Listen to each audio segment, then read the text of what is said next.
speak to this kid and say, what role can you play here? It's like I feel like I want to go to every kid now and say, what role can you play? Yeah. They're more important than even the adults. The adults play the role, but the kids already have enough to begin to grasp what they can do. It's kind of weird to hope that I'm the best preacher and everyone else will be bad.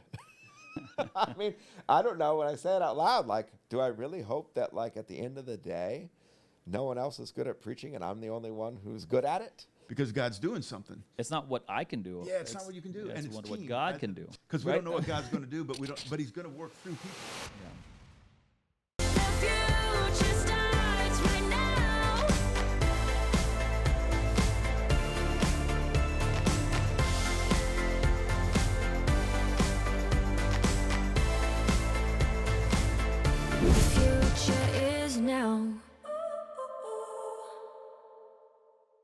Welcome to the Disciple Standard Podcast. My name is Aaron. I'm a campus pastor here at Sunlight, and today we have the boys are back in town here with the Reverend Dr.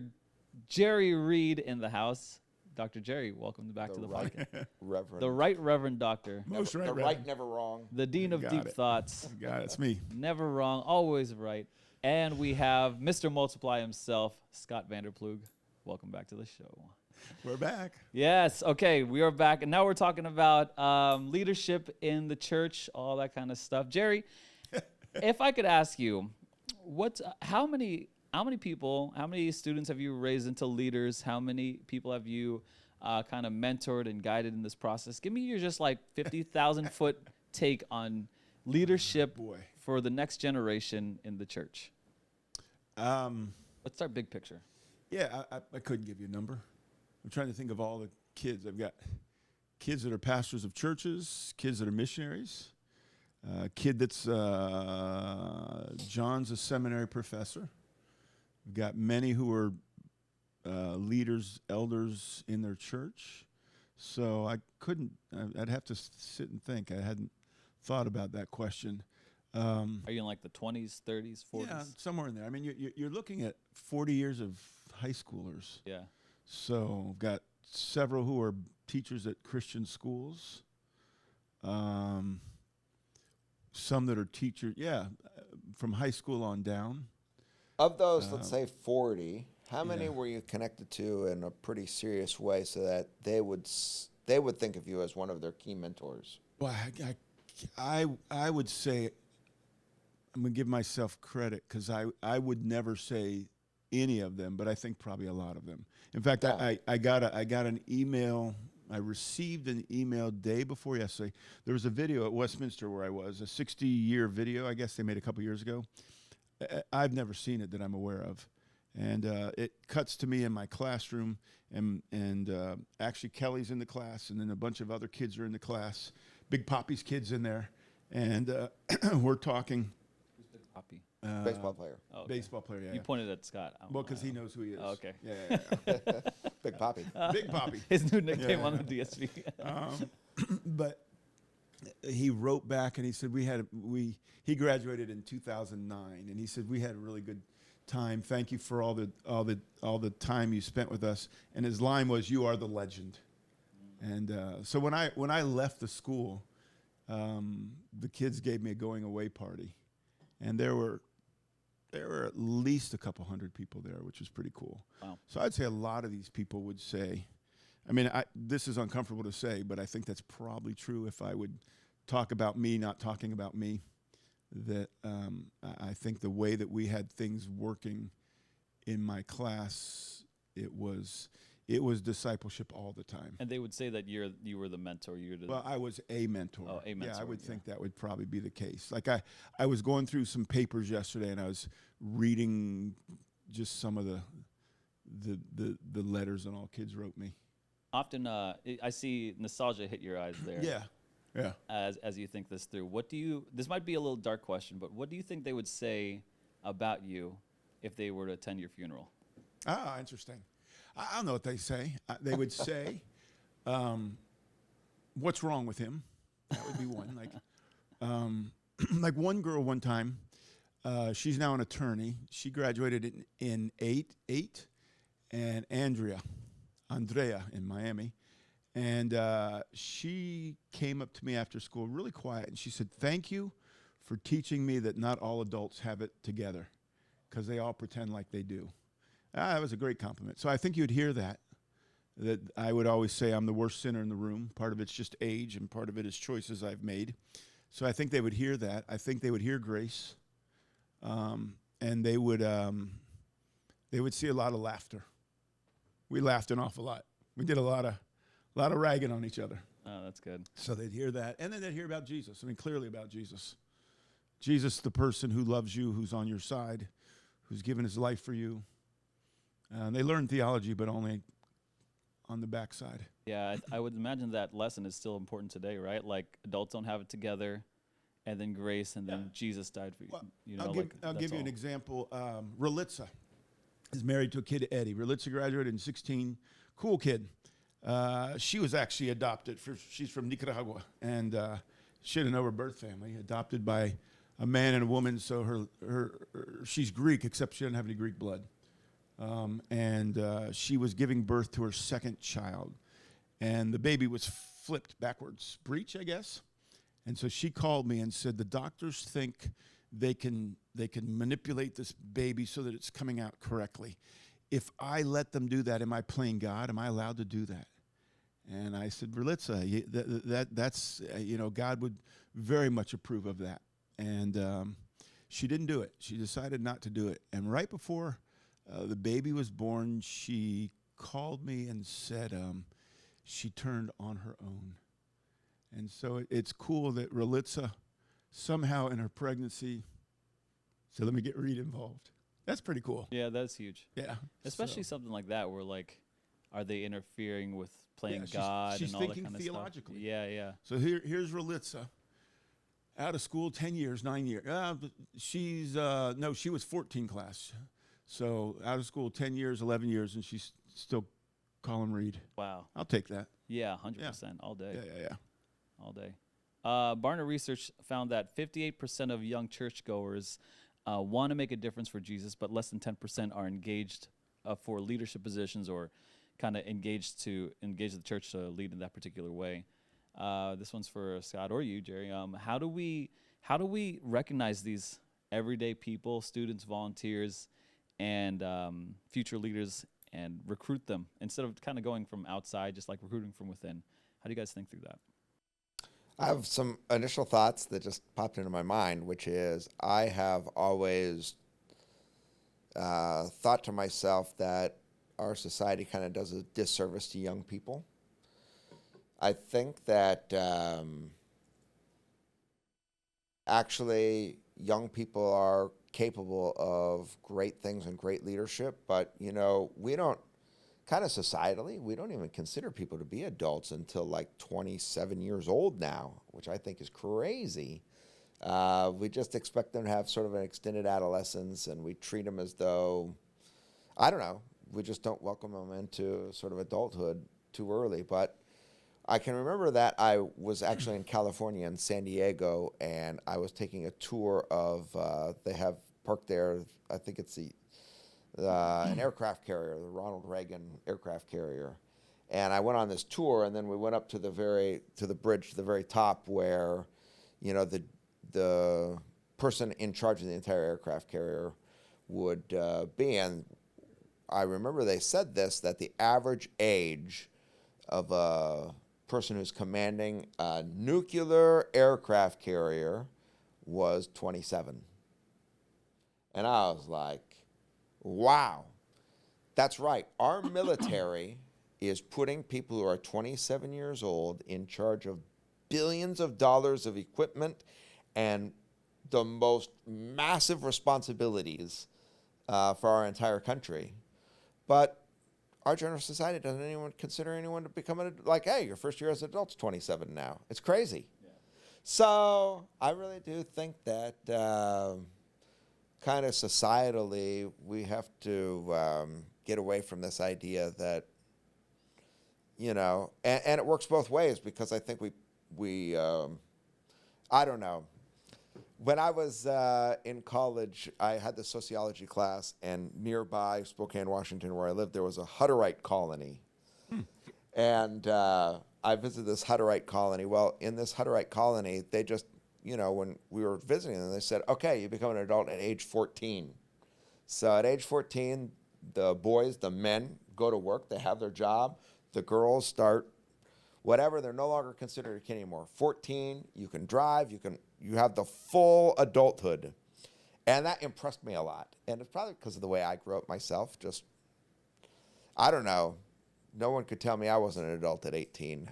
I was, that was just my mentality. Mm-hmm.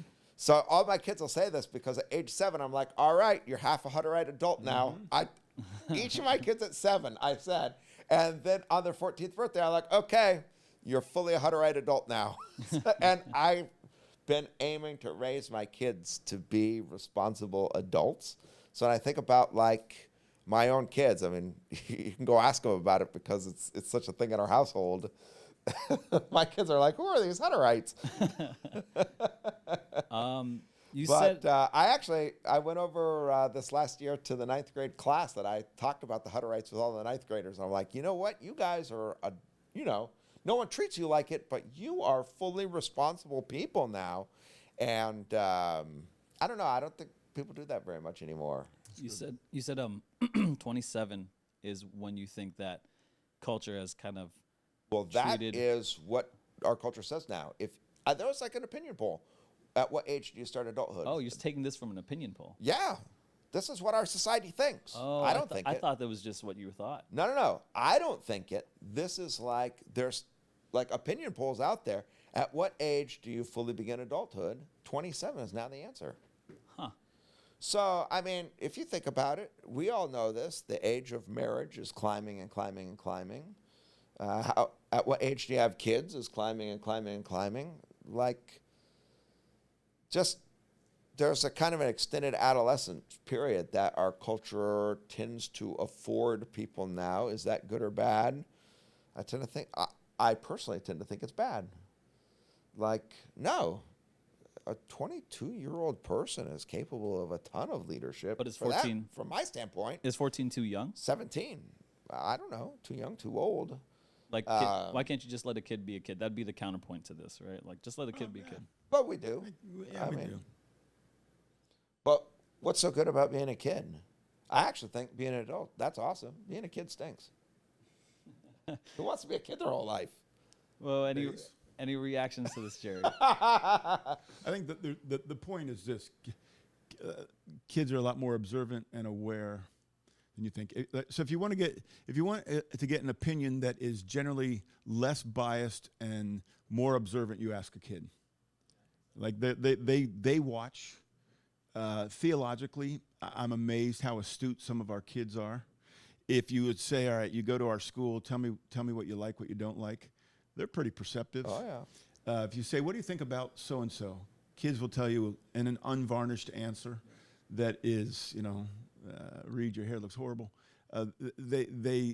So they're observant and they're good at doing stuff. So our Instagram account's run by the Hutterite, Kate the Hutterite. Oh, yeah. Kate the Hutterite. And I have nothing to do with it. I've never even looked at it. Kate is a very responsible person. She's probably more responsible than I am. Yeah, yeah.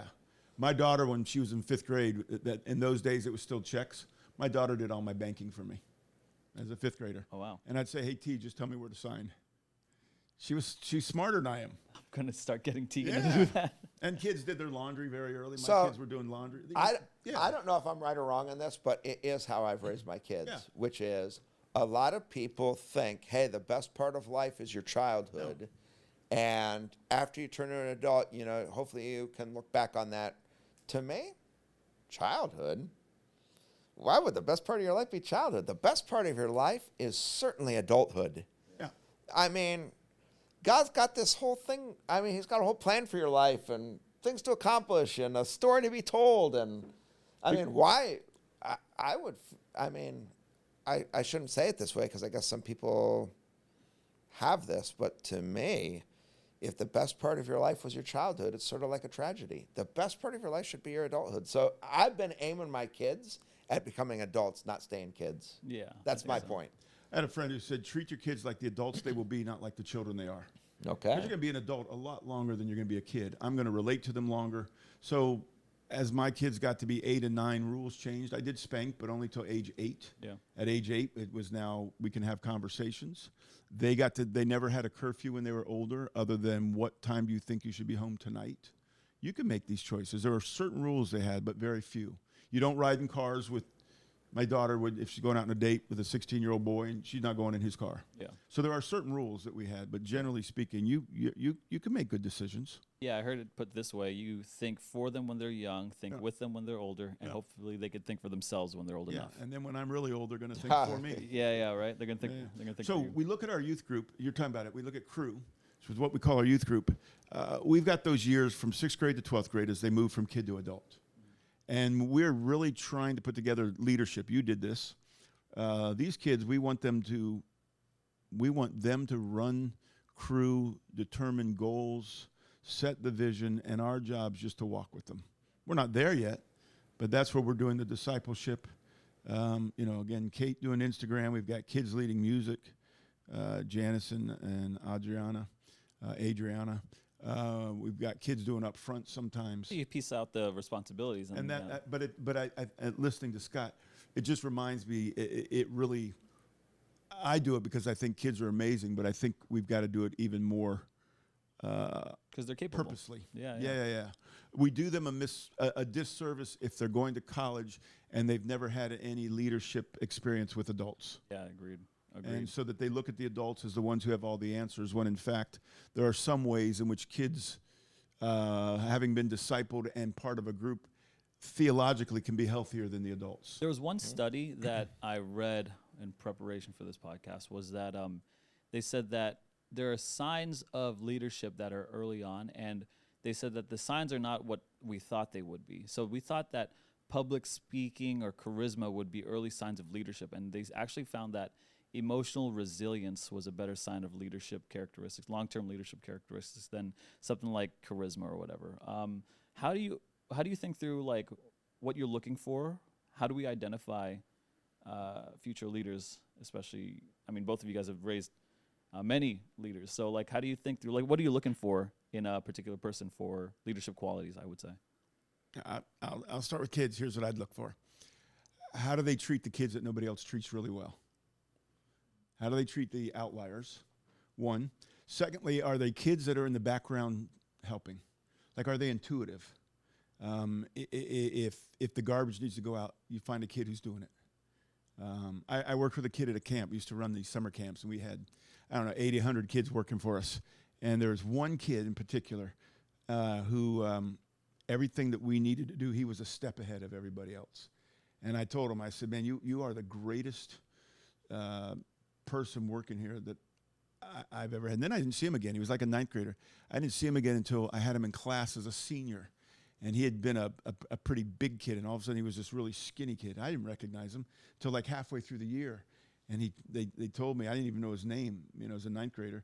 And then they told him, I said, you're that kid. You're that kid. I said, man, it was so much fun because you want kids that are already processing what it means to be a leader. And you don't have to tell them.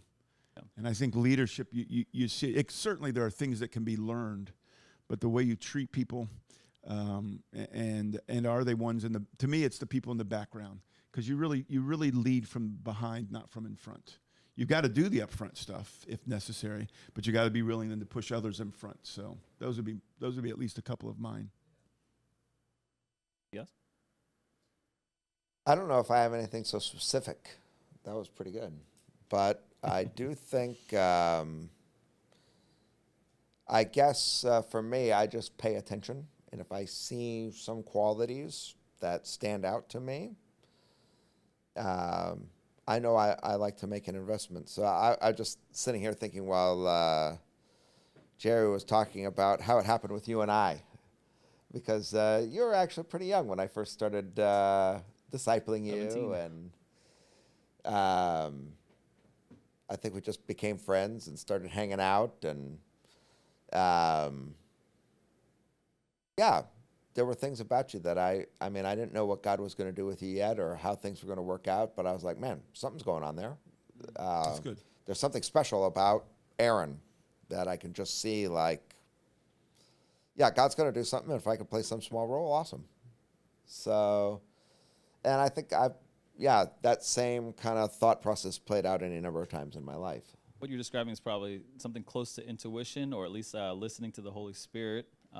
Were you, at that time, were you praying that prayer that you have said you've prayed often? Hey, Lord, ask the Lord of the harvest for the workers? Yes. I'm always praying that. So there is some undefinable thing here, at least with me, where I'm constantly praying about who does God want me to take on? Where should I invest next? This upcoming year, there's a couple of kids going into 6th grade, and I'm going to take them on. Really? Yeah. Why them? I don't know, because they're both brilliant. One of them's going to be president of the United States. I'm like assured of it. I mean, I'm just saying that in a little bit of jest, but I mean, And the other one's they're both cure very, cancer. yeah, the other one's going to cure cancer. They're both very impressive young guys. They're completely different, though. Completely different from But each other. I agree with him. I know who these kids are, and they're just like, there's something about them that's just. So you guys both, there's a sense. Oh, they're so intriguing. So I've been around these kids, and I notice there's something about them that's different. But also just in my prayer life about this, I feel a little nudge toward taking on these two guys. Yep. So, and I think it's unique because they're both 6th graders, but it's all fine with me. So I think what's going to wind up happening is that I'm going to take these guys on, and it's going to be not just a 1-year effort. It's going to be a multi-year effort. I'm going to probably be hanging out with them who knows how long. Maybe one day they'll be running this podcast. As you say, one of them is going to be is an upfront sort of guy. He's just a natural with all this charisma. The other guy is just a processor, a little kid. He's just, his brain's always spinning. I've had a conversation with him too, and you're like, you're brilliant. You're brilliant.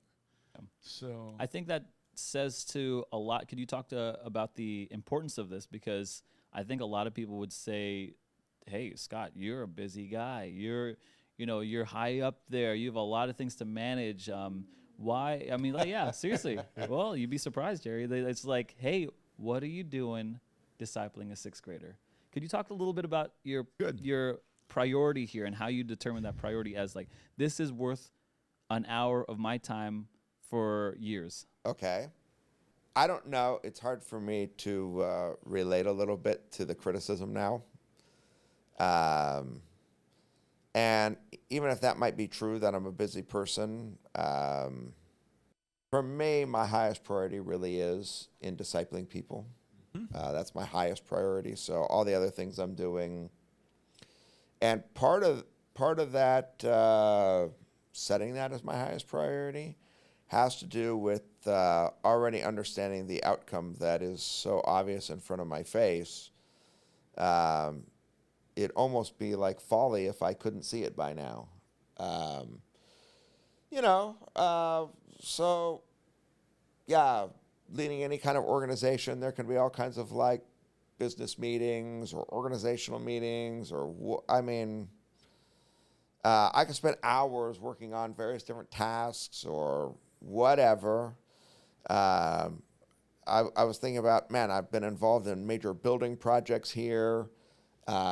None of that really matters as much in the long run for the progress of the growth of the kingdom as just investing in a person, because whatever hours you put in get multiplied in ways that are unbelievable. So, I'll come back to you because you're sitting here. yeah, that's cool. What yielded more fruit? A ton of different committee meetings, or just spending time with you when you're 17 years old? And I guess it was more than just 17. I've been spending time with you for a long time now, but what's yielded more fruit in the long run? I mean, it's obvious. And now you've done that for other people as well. So in some indirect way, that's obviously part of the legacy of me spending time with you. There's a whole cadre of people who would probably consider themselves having been raised up by you, and That's cool. these are people who are going to make a real difference in the kingdom of God. There's going to be lots of people whose eternities are changed, and it's hard to figure out other areas I could spend time that would match that kind of thing. That's good. So I can't know ahead of time. So I'll spend a bunch of time with these two 6th graders. Maybe something awesome will happen, or maybe I'll just spend time with these guys. I can't. I mean, I don't know what the outcome of all of it's going to be, but I do want them to know that I think they're special, and I want to take my time out of all the people I could take time with. I want to take my time with these guys because who knows what God can do. So I like that question. Who knows what God can do? Yeah. And I'm not. I mean, the answer is really up to Him, not up to me. I don't have any. I don't have any really large scale influence over the total outcome, but I don't know. This is another way of coming at it. We have a friend of the ministry here, and he wrote a book, and he talked about the difference between sowing and harvesting ministries. And a lot of people, when it comes to ministry, they just want to harvest, and there are very few people who want to sow. But actually, having a sowing ministry makes way more sense than having a harvesting ministry. And when sowing, you're just scattering seed. You don't know, some's going to fall here and there on the various different soils, right? We don't know what's going to happen. But if you sow, man, you're going to get a harvest in the long run. But the harvest will take care of itself. Just worry about sowing and not so much about harvesting. But if all you care about is harvesting and you never get around to sowing, then pretty soon you'll have harvested every last thing that's around. Nothing Now to what? harvest. So I think it's just it's wiser to be on the sowing end of the equation than the harvesting end of the equation. Maybe that's too simple. I don't know, but it speaks to me somehow. Jerry, you had reactions when Scott was recounting the outsized results of investing and having, a lot of people would say that we have some kind of influence in their mentorship or upbringing or whatever. What was so meaningful to you, or what's your reaction to that when you hear that? I think every generation's just always got to be working on the next generation. Yeah. Because the years go quickly. So I was a young church planner, but that was it doesn't seem that long ago, but I'm not the young. If I wanted to plant a church now, I guess I could do it, but it's a shorter window. Yeah. I was talking to someone who moved into a house, and they were talking about how much time they have to do this or this or this, and I think, well, I don't have that much. It doesn't mean I don't have time, but not like they do. So the goal is I think exactly what you say. Get the next generation ready. You're always doing that. You're always the point guard giving out assists. That's what you're doing. And you're always. So if a ministry is built, and one of the things Scott's done that I appreciate, if the ministry is built around Scott, and some people would say it is. I mean, I always make fun of them that even the manholes have S's on them. If it's built around Scott, well, if something happens to Scott, what's next? But as we've seen even this summer, as Scott goes to Greece to make wine, as he's gone, think of all you guys who are preaching and teaching and new guys doing it. Paul Pierre this week, Yeah, Rudder was up that's there. great. I mean, we got other guys who are doing it that are and you think, man, in a couple of years, let's say all those guys get spread out to different churches. You got 20 churches with guys who've been preaching. Yeah. That's pretty cool. Yeah. So if our job is to come alongside and say, as I'm working at the seminary or working with these kids, man, what can I do to assist you? Yeah. That's how I'm spending my days more and more. I do lots of discipleships, and I do lots and lots of one-on-one time with students. I remember one time, along with what you were saying, like having people build this ministry. Scott, during COVID, was stuck in Idaho, I think. Yeah. Idaho. He was stuck in Idaho, but it was a particular time. It was during Christmas. It was the whole month of December. It was all of it, all the way up until Christmas Eve. It was the whole thing. When you need the man. When here. you need the guy to The run this man. whole ship right outside of COVID too. So we were doing services outdoors, and all of our processes were different. Well, he was gone. And so that kind of just left it us to, Yeah. I would say us kids, right? Like, so Yeah. I'm like, okay, I guess I'm preaching all of December. Okay, I guess we're doing this. We're going to shift this. And so it was one of those times where I'm like, okay, wow, we finally did it. And then we queued it all up to where I think you landed maybe the night before Christmas Eve. I did. Yeah, and then he just walked up on stage and he did his thing, and that was so like we took care of it. There was no, I mean, he had Yep. no hand in the plans of all of December that year outside of COVID. It was That's cool. It was a time. It was certainly I a time. don't hear people. I mean, I'm not the one they would talk to, but I don't hear people saying, "Well, Scott's not here." I know we have some people that say, "Well, tell me when so and so's preaching." Yeah. I only want to be there when so, but There's a not few. generally speaking. Generally, it's like cool. That's a whole thing. There's a whole bunch of questions here. So Scott, let me ask you a question, along with what Jerry's saying. a lot of times churches think that, or have this philosophy of one preacher, all the time, have a voice. It's the same preacher. It's the same mentality, all that stuff. What made you want to kind of shift away from that into multiple preachers? Why do we have multiple preachers? It's funny because I was in a conversation with Jary and Greg yesterday, recounting my early years of ministry here at Sunlight, where,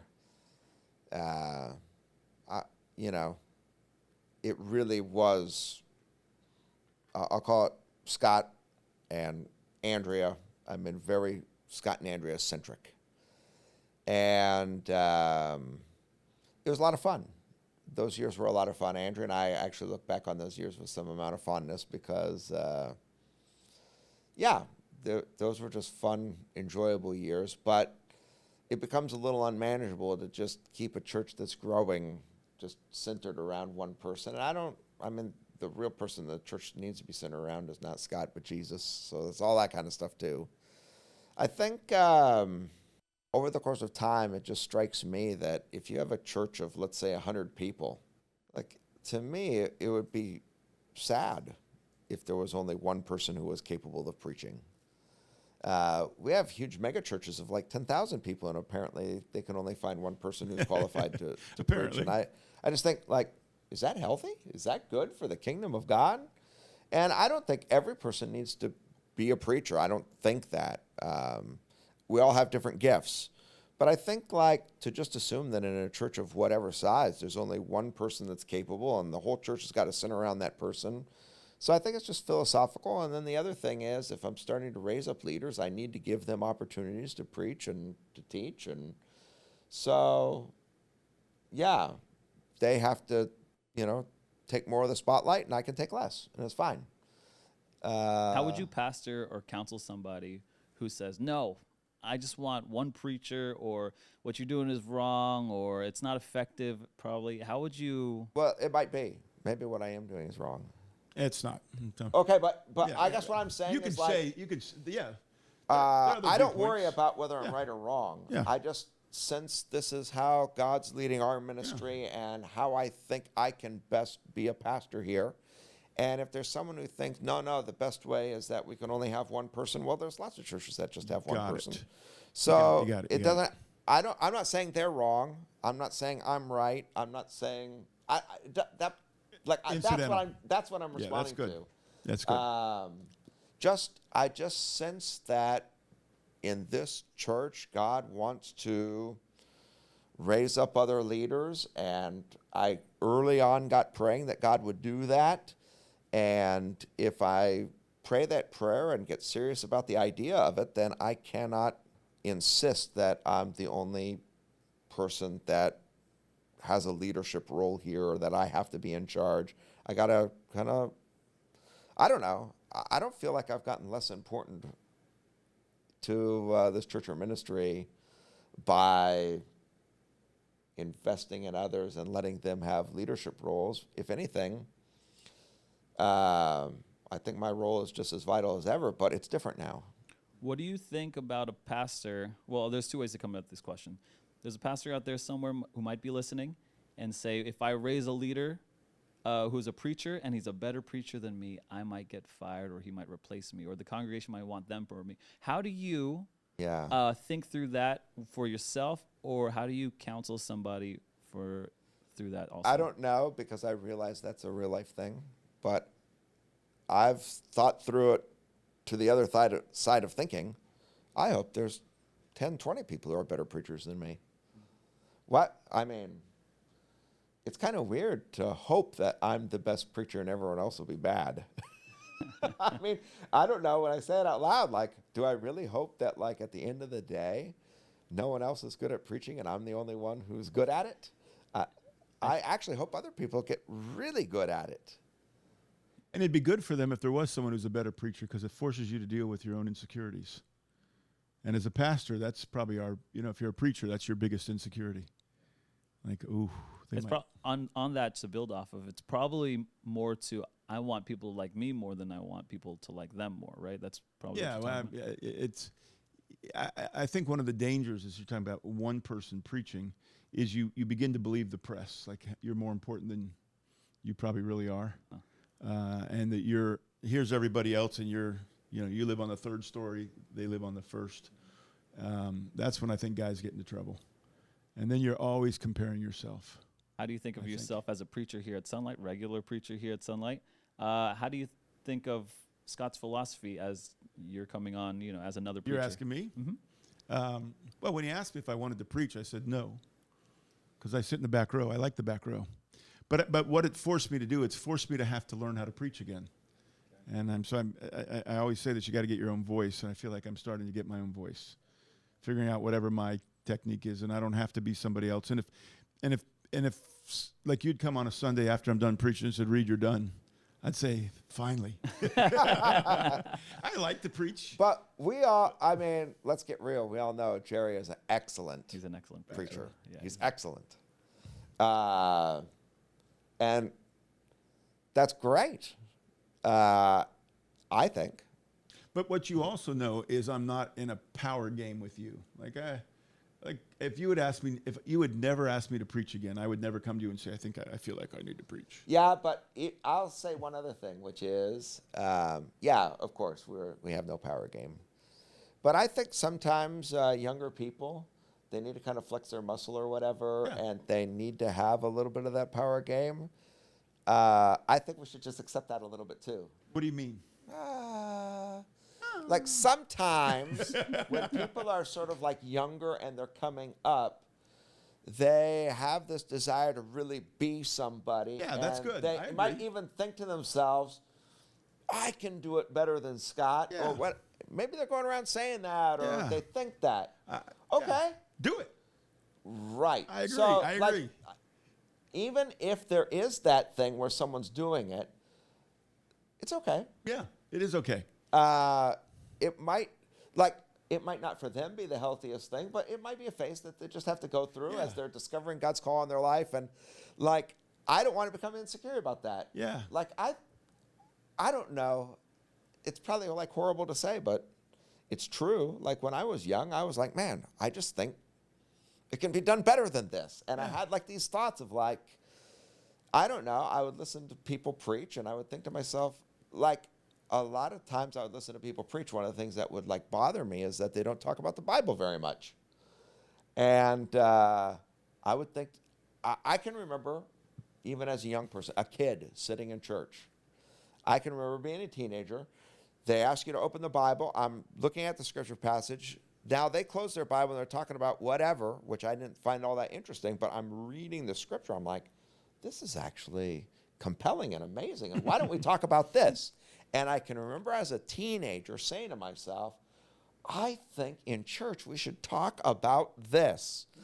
So even I had a little, like, I don't know what I'd call it. It's just like, Angst. I think I can do it better. That's good, though. You want that. So that's what I'm saying. I agree with you. I recall that Yeah. I had that. And if there's Yeah. someone out there who thinks they can do it better, like, hopefully they can. Yeah.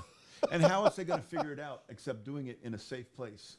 Where if they Yeah. want to, I think I need to be preaching more. Well, then preach more. So that's good. I mean, I I get agree this whole with you. power struggle thing that you were talking Yeah. about. Like, man, that wouldn't be that No, healthy if all the preachers were no, like, no, I was I'm saying better that than with- you and you're better than them. And We were talking about me, and I was saying Yeah. there's no power with me. There's I can't nothing. speak for Nothing. someone else. But yeah, I think that's good. I think because I've had that even with youth where someone says, can I try that? Can I do that? Sure, I don't need to do it.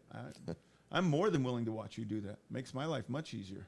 Yeah, youth group is a great place where I cut my teeth too. So Yeah. like, when I hit the stage at Sunlight on a Sunday morning, I had already preached, I mean, years of youth group, and youth group is a great place to But we train. say that.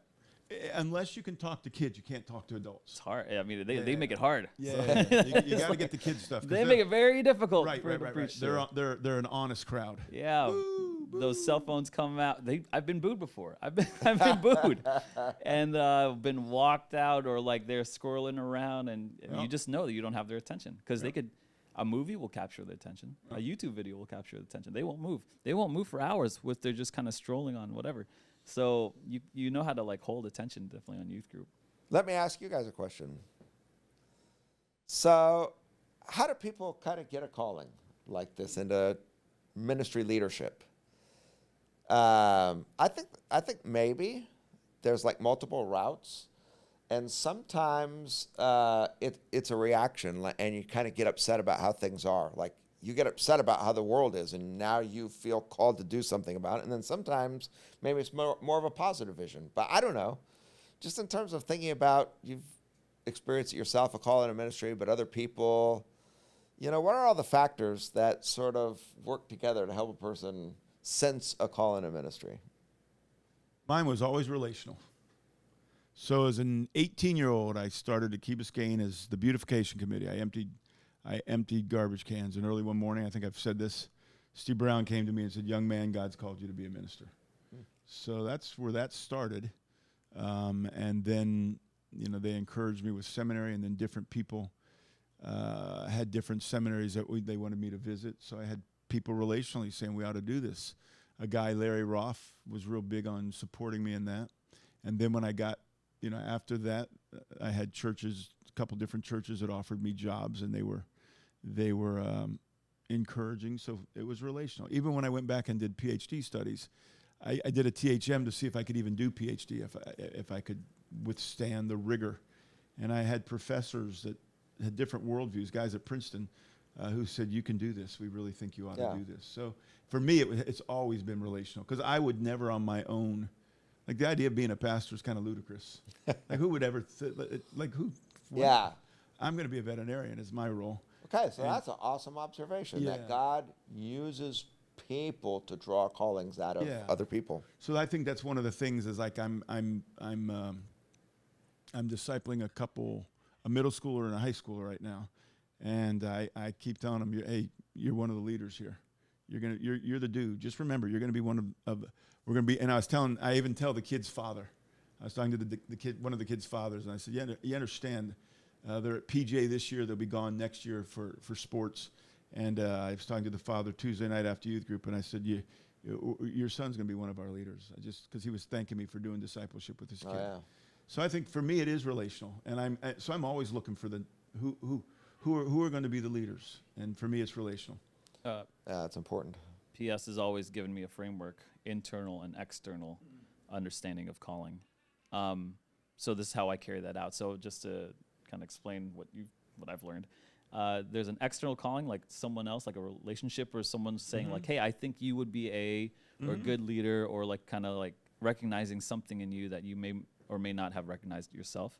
And then there's an internal, maybe that angst that you were talking about. Something's wrong. I can do something. I can step into it. Like there's an internal discrepancy with where you are and where you could be. I'm not too sure, but there's like something internally that's happening. Yeah. So how I kind of carry it out, how I determine call, I just call a lot of people, just like massive amounts. Like, I don't know if you, so I've seen like people respond like, "Hey, I think you should be a leader." And they'll say, no. And I'll keep on doing it. And then over time. That was you. Well, yeah, I know. Well, it's a long time. Yeah. So that was me. So I keep calling them over a long period of time. And if they don't do anything, okay, now I know. But It's interesting. maybe eventually I'll break them down and they're like, "You know what? I really think I can be a little," or like maybe I'll help in this small capacity. Yeah, that's cool. And then kind of foster that out. So I'm not like a sharpshooter with it. I'm like shotgun. I'm like, let me see how many. Let me see how much. That's Okay, good. That's interesting. That's good. So I think that's interesting, because maybe we should consider doing that more often. More because people? What was your first stat? I think that's how we got this conversation started, was that there's a whole bunch of people who actually are sort of sitting back waiting. They wish that someone would approach them, but what was your stat? Barna says that 58% of young churchgoers say they want to make a difference for Jesus with their lives, but only 10% have ever been personally encouraged by a leader to pursue ministry. So 60% of people say they want to get involved, and only 10% of that 60 have been asked. Okay, so maybe we could make a generalization that existing church leaders right now aren't building relationships like this and calling out what could be. So if we want to take away a lesson from this, is to like move more toward Aaron's shotgun approach, which is like, hey, Leave the results up to God, but just start engaging people, because there's a whole bunch of people out there who are just like sitting on the sidelines waiting and hoping. But think about what you said. We talked about, I don't know, you've said it several times, one in a podcast, that pastors are often the most lonely. So they're already turned inside. So for them to look outside is a huge, so somehow you got to get comfortable with who you are, and that there are people that are gifted differently with you, and God's going to use them, and that's okay. Now I want you to be part of the team, even if you make the all-star team and I don't. And so to do shotgun, you've got to be comfortable with the fact that there's a bunch of us. Yeah. Does that make sense? I think so, but for me, I had an example to follow that. Like, I never thought that. I only learned that Scott wants me to be the best preacher. There was no like sense of I didn't understand Yeah, that, but right? he's unusual, you understand. Yeah. He's But an I think we unusual should dude. make that. He's a weird dude. He's a weird guy. I think that should be normalized, right? That this whole Yeah, but you can't normalize it, I don't think, because even in seminaries, the whole model, I think, is a scared model. What do you mean by that? Think about Say more. it. We've been talking about this. Professors can often be protective and not that open, and students are learning some of those traits. I'm not sure education, and I think that's where 222 LS is trying to be a little different. We're trying to be inclusive, and so as I lead a cohort, I don't give tests or grades. I'm just there to facilitate them. So they're the issue, not me. It was funny when Nick Rudder got his, whatever the first level is of ordination, license to preach. Yeah. And he called up all these people who had been a part of his life, and I'd been teaching him cohorts, and he didn't call my name. And a part of me felt left out. I thought, Rudder, I'm over here. And then I thought, who gives a rat's patoot? Man, you played your role. Just be so excited for Rudder. And it was so good for me to have to face my own silliness. We're constantly doing that, right? And I think I don't want to be there, though. I want to be at the point where I'm free enough to just say, come on, baby. Yeah. And that's what you're doing with the shotgun. Well, yeah, I think so. I think it's more, I'm more down the lines of, I don't even think about that. I just want more people to, my mentality is just like, we need more people. There's a lot more opportunities or needs for leadership, and I just need to find them. Yeah, that's good. That's good for me to hear.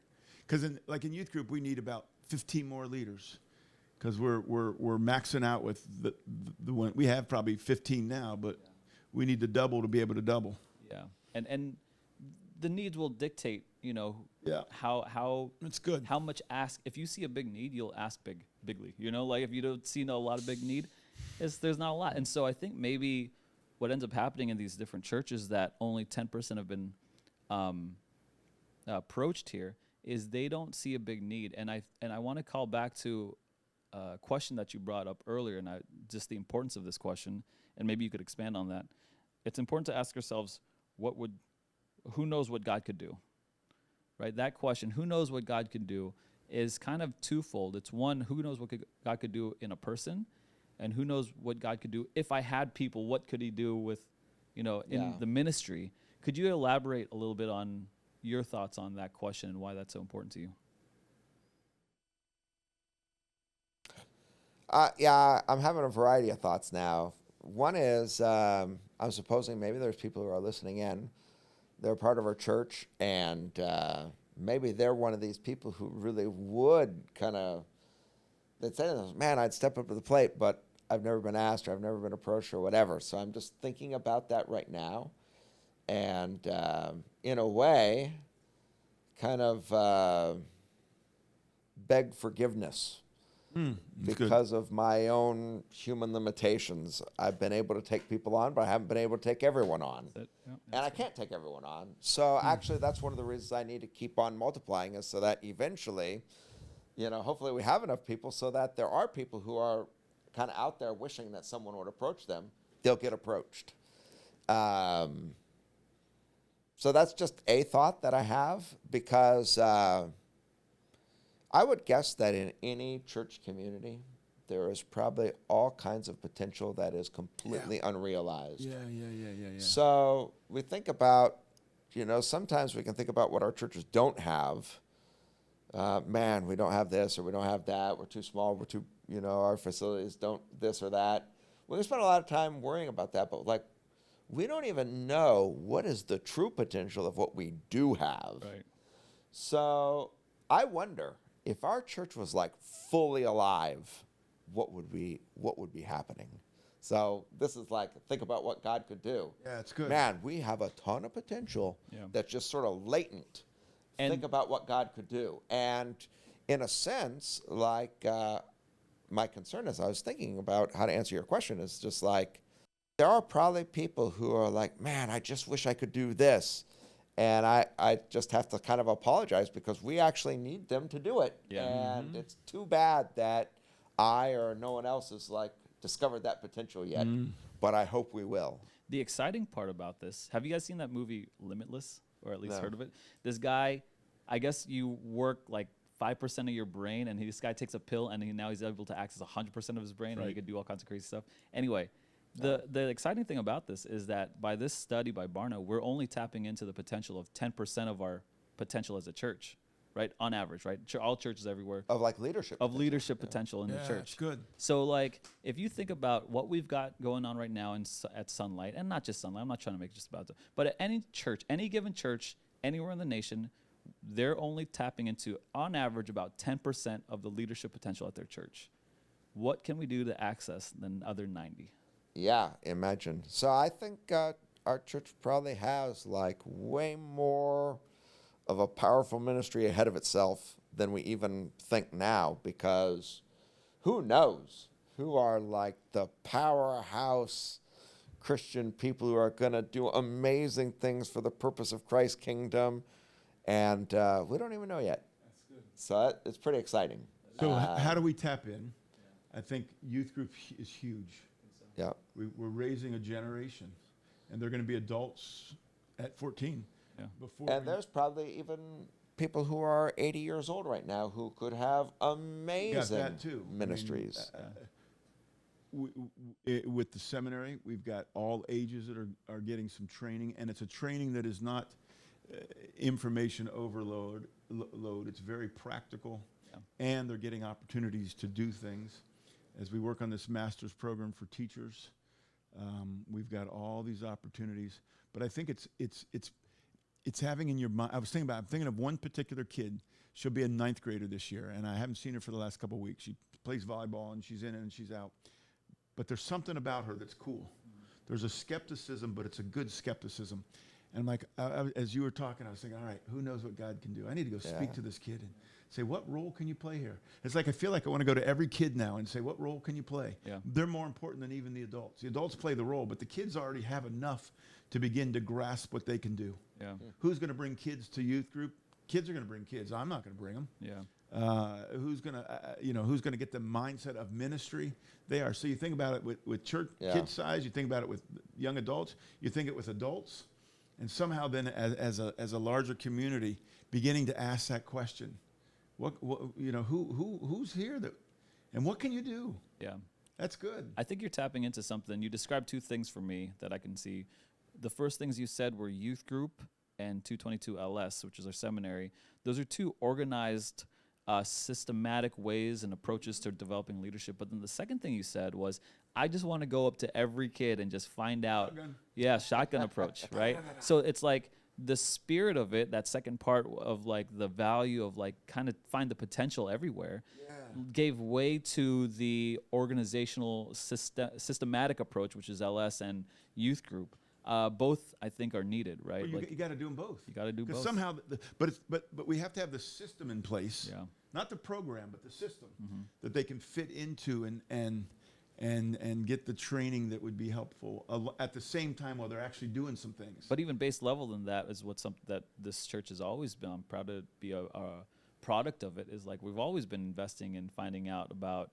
Wonder what God can do in this person's life or through this person's life. Is that something people hear? Like I hear our three: know Jesus, make Jesus known, live the Jesus. But do you hear you wonder what God can do? Is that something that is stressed so that written on a wall somewhere? This is more recent, but so we've had a list of core values at the network level. and that is one of the core values now. Is Who knows what God can do? Yeah, wonder what God can do. Wonder what God can do. Yeah, and I think that's now Next T-shirt. Well, yeah, that's a good T-shirt for us. So that's actually now that's a new huge mindset. That's a different mindset. Wonder what God can do. Yeah. And then and I think there's a second part to that. And who's it going to be? Who's it going to be? Yeah, well, we don't know the answer to that, so we just that's the fun part. Because we don't know what God's going to do, but He's going to work through people. Yeah. You know, sometimes I think we expect God to do things miraculously. It doesn't happen. It is miraculous, but it's quietly miraculous. It's just some little person sitting in the corner, who you would least expect. Well, it also gives way to not just in people, although that is probably the primary way, but it's like if you have a desire for a particular direction in your life, or like a opportunity, you're like, okay, I wonder what God can do with this, right?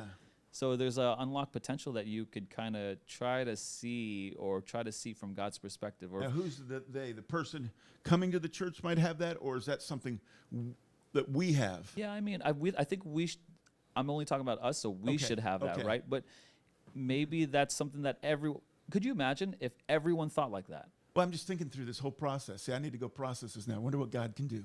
What are your initial thoughts on it? Well, it's just a great concept because it frees you up. Because you play your role, and when it's time to walk off the stage, you do, because God's doing something. It's not what I can do. Yeah, it's not what you can do, and it's what God can do. Team is the huge thing to me. Yeah. And wonder what God can do. You're part of a team, and you're finding your place on the team, saying what can I do to further the mission. So you're not building an empire, you're building a kingdom. And it's an empire says it's going to revolve around one person. An emperor. Yeah. And the kingdom says, man, we're a kingdom of priests. Yeah. Wonder what God can do. You better have good, reformed, solid theology that God is sovereign. Yeah. And He's moving in people's hearts, and He's gifting them through His Spirit. And Alabi would say in Experiencing God, if God's calling a particular church to a particular ministry, He's going to supernaturally bring people with those particular gifts to your body. So as you look around, don't be surprised if you find them. Absolutely. And that's pretty cool. That Sorry is to pretty cool. ramble here, but No. this is good. If churchgoers, if Christians started developing this question that they would rehearse to themselves often, So every church service we're walking in, and the question is, wonder what God's going to do. every ministry, every volunteer. Yeah. Okay, now I'll just think about this a little bit, because I think this too. So it's interesting what's happened, because we're working away at this, and then one day at random, a guy named Greg walks through the doors of this church, and he hears this message of multiplication, which God must have made sure came shining through the day he was here, which is something he's been working on forever. And then Greg and I really connect, and he's starting to think about, all right, I mean, we're thinking together. We got to start training up leaders. And then, God has this plan for a guy named Jary, who's been working down at Westminster in a high school. Now, somehow or another, he knows that our community needs a Jary. So I wonder what God can do, and who are the next people that might be in Miami or Bang, wherever. Kelly comes through. Kelly. Well, who knows where they are, but God's already preparing because He knows that we need them. Yep. And anyway. There's no way we could have answered that when Greg walked through the doors, but now, like, in retrospect, we're like, wow, this is what God can do. Yeah, and this is all about believing in the sovereignty of God, and that God's in charge, and not being so concerned about yourself, because how could we have manufactured No way. And that conversation This whole simply thing. started with Greg about me, because I knew it was time to leave Westminster. And I'd been talking to my brother, and he says, oh, Greg has a plan for your life. That's right. So I called Greg, and I said, hey, what's your plan for my life? He said, come up Port St. Lucie and have breakfast with us. And that was it. And Done so deal. God did this without us. I mean, it was just this weird little thing. Yeah. So, and then, what's next? Yeah. Well, Yeah.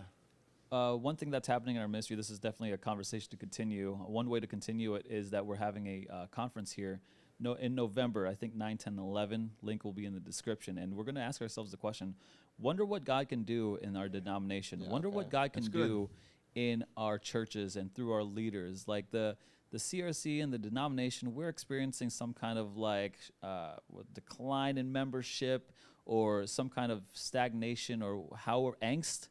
And we need to start asking ourselves the question of wonder what God can do here. And so if anyone wants to join or at least wants for more information, links are in the description down below. High Reverend Dr. Jary, thanks for joining us on the podcast. Now you're the High Reverend. What was it? Right Reverend. The Right Reverend. The right and wrong Reverend. I say I'd rather be high than right, but whatever. Mr. Multiply himself and me, your anchor man. We'll see you guys in the next episode. Thanks for watching. All right. The future is now.